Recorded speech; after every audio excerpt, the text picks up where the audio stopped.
I'm now about 16 kilometres from Santiago. I've been walking for 34 days. Last night was a bit of a hard night. I was travelling with some Spanish people. We arrived at the albergue very late. There was only room on the floor. And usually in an albergue, you can imagine you've got a lot of people in a room. There's a lot of snoring. Sometimes it's like a symphony. Last night it was like we were in a hospital ward. There was also a lot of coughing, and I also had food poisoning. So I didn't get much sleep, and I'm feeling a little precious today. The last time I spoke to camera, I said that I was feeling a little bit guilty about the fact that now I've been very much enjoying this time and have met some fantastic Spanish people. I now believe that, I'm walking alone today and I can still get the walking meditation feeling, but I have to re-enter life. I have to go back to a job. I have to live in a city. I have to deal with traffic, difficult people. You can't just sit in a field and meditate all day. So I feel this stage at the moment is like a re-entering life and very much a celebration of life. And I've enjoyed it. And I really like the Spanish people and the Spanish culture. I also said that the Camino hadn't been so much a spiritual experience. I find it very hard to speak about my own spirituality.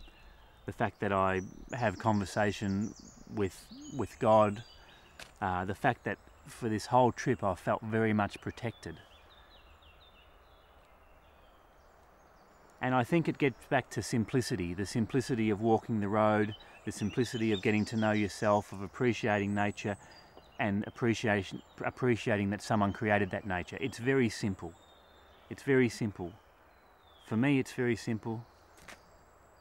I've reconnected with God. I have conversation or prayer with Him, and I feel very much protected, as though everything will be all right.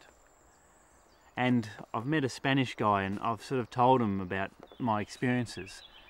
And we've got a phrase that we use, go with the flow.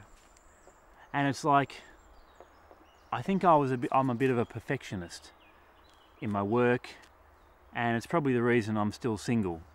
No one's ever been good enough. And it's like I'm always trying to impose my will. And I've learnt by walking, I've watched the farmers in the fields and thought, you have to plant a crop at the right time, you have to harvest a crop at the right time. And you have to go with the flow. Man, I'm sounding like a hippie.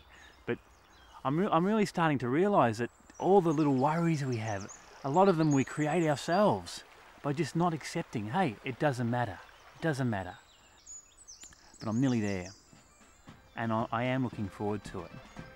And it has been an amazing experience.